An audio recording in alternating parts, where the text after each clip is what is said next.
പനിക്കൂർക്ക ഇല ഉപയോഗിച്ചിട്ട് നമുക്ക് സ്കിൻ കെയറിൽ എന്തെല്ലാം കാര്യങ്ങൾ ഉപയോഗിക്കാം എന്നുള്ളതാണ്. അതിൽ തയ്യാറാക്കാൻ പറ്റുന്ന വളരെ നല്ലൊരു ഹോം മെയ്ഡ് ആയിട്ടുള്ള ക്രീമാണ് ഇന്ന് പരിചയപ്പെടുന്നത്. പലപ്പോഴും നമ്മൾ ഈ ഒരു ഇന്ത്യൻ ബോറേജ് അല്ലെങ്കിൽ പനിക്കൂർക്ക ഇലയെ കുറിച്ചിട്ട് ഒരുപാട് പേർക്ക് അറിവുള്ളതായിരിക്കും. നവര ഇല എന്നൊക്കെ പറയാറുണ്ട്. ഈ ഇല നമ്മൾ കുഞ്ഞുങ്ങൾക്കൊക്കെ എന്തെങ്കിലും ഒരു കഫക്കെട്ടോ അല്ലെങ്കിൽ ചുമയൊക്കെ വന്നു കഴിഞ്ഞാൽ പനിയുടെ ലക്ഷണങ്ങളൊക്കെ കണ്ടാൽ ഉടനെ കൊടുക്കുന്ന ഒരു മരുന്നാണ്.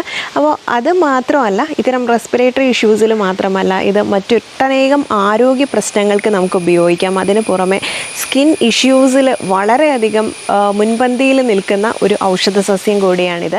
ഇത് മെക്സിക്കൻ മിൻറ്റ് എന്നും അറിയപ്പെടുന്നുണ്ട്. ഇതിലും തന്നെ ധാരാളം ഫാറ്റി ആസിഡ്സും വൈറ്റമിൻസും ഒക്കെ ഉള്ളതുകൊണ്ട് ഒമേഗ 6 ഫാറ്റി ആസിഡ്സ്, അതുപോലെ ഗാമ ലിനോളിക് ആസിഡ് ഒക്കെ തന്നെ അടങ്ങിയിട്ടുള്ളത് കൊണ്ട് തന്നെ ആർത്രൈറ്റിക് പേഷ്യൻസിന് വളരെ നല്ലതാണ്. ഇതിൽ നിന്ന് വേർതിരിച്ചുണ്ടാക്കുന്ന ചില ഓയിലുകൾ, ഈ ഇന്ത്യൻ ബോറേജ് ലീഫ് ഉപയോഗിച്ചിട്ടുണ്ടാക്കുന്ന ഓയിലുകളൊക്കെ തന്നെ ഇത്തരം പെയിന് കുറയ്ക്കാൻ അല്ലെങ്കിൽ ഇൻഫ്ലമേഷൻ കുറയ്ക്കാൻ വളരെ ഗുണകരമായിട്ട് കാണാറുണ്ട്. അതുകൊണ്ട് തന്നെ വേദന, നീര്, സ്വെല്ലിംഗ് ഒക്കെ കുറയ്ക്കാൻ ഇത് നല്ലതാണ്. കുഞ്ഞുങ്ങളൊക്കെയുള്ള വീടാണെങ്കിൽ തീർച്ചയായിട്ടും നമ്മൾ കരുതേണ്ട ഒരു ഔഷധ സസ്യമാണ് എന്ന് വേണം പറയാൻ. ഇതിപ്പോൾ ഇതിൻ്റെ ജ്യൂസാണ് ആവശ്യമായിട്ടുള്ളത്. അതിനൊരു 5 ലീഫ് എടുത്തിട്ടുണ്ട്.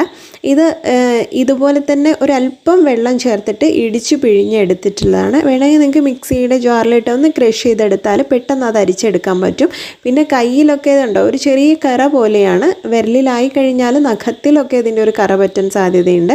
അപ്പോൾ ഇതിൽ ഒരു സ്പൂണോളം നമുക്കിതിൻ്റെ ജ്യൂസ് കിട്ടിയിട്ടുള്ളൂ.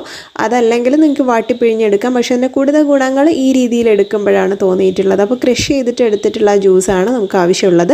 ഇതല്ലാതെ മറ്റൊരു ഫോമിൽ ഉണ്ടാക്കാം. കൂടുതലായിട്ട് പനിക്കൂർക്കയില ഇട്ടിട്ട് ഒരു ഗ്ലാസ് വെള്ളം വെച്ച് അത് വറ്റിച്ച് നിങ്ങൾക്ക് 1-2 സ്പൂണാക്കി മാറ്റി ആ ഒരു പനിക്കൂർക്കയിലയുടെ കഷായ രൂപത്തിൽ വേണമെങ്കിലും എടുക്കാം.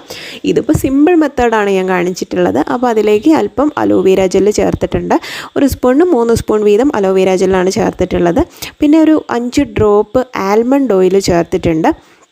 ഇത് ആൽമണ്ട് ഓയിൽ വേണം നിർബന്ധമില്ല. ഇനിയിപ്പം ഓയിലി സ്കിന്നുകാരാണ്, ഓയിൽ നിങ്ങൾക്ക് ഒട്ടും പറ്റില്ല എന്നുണ്ടെങ്കിൽ ഈ ഭാഗം സ്കിപ്പേ ചെയ്യാം. ഈ ക്രീം വളരെ നല്ലൊരു ബോട്ടിലാക്കിയിട്ട് നിങ്ങൾക്ക് പുറത്ത് സൂക്ഷിക്കാം.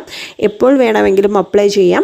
സ്കിന്നിലെ ഇത്രയും ഞാൻ ഈ പറഞ്ഞിട്ടുള്ള എല്ലാ ഇഷ്യൂസിനെയും മാറ്റി കിട്ടാൻ വേണ്ടിയിട്ട് ഏറ്റവും ബെസ്റ്റായിട്ടുള്ള ഒരു ക്രീമാണ്. അപ്പോൾ ഇത് എളുപ്പത്തിൽ തയ്യാറാക്കാൻ പറ്റും എന്ന് മാത്രമല്ല ഗുണത്തിൽ വളരെ മുൻപന്തിയിലുമാണ്. അപ്പോൾ ഇതുവരെ നിങ്ങൾ പനിക്കൂർക്കയില കണ്ടിട്ടും മറ്റുള്ള പല കാര്യങ്ങൾക്കും ഉപയോഗിച്ചിട്ടുണ്ടെങ്കിലും ഈ ഒരു കാര്യത്തിന് ഇതുവരെ ഉപയോഗിച്ചിട്ടില്ല എന്നുണ്ടെങ്കിൽ, ഇടയ്ക്കിടയ്ക്ക് ഉപയോഗിക്കാൻ മടിയുണ്ട് എന്നുണ്ടെങ്കിൽ, ഞാൻ ഈ പറഞ്ഞതുപോലെ തന്നെ ഒരു ക്രീം തയ്യാറാക്കി സൂക്ഷിക്കാവുന്നതാണ്. സ്കിൻ കെയറിൽ വളരെ ഫ്രണ്ട്ലി ആയിട്ടുള്ള നമ്മുടെ ഇന്നത്തെ ക്രീം ഇവിടെ റെഡിയായി കഴിഞ്ഞിട്ടുണ്ട്.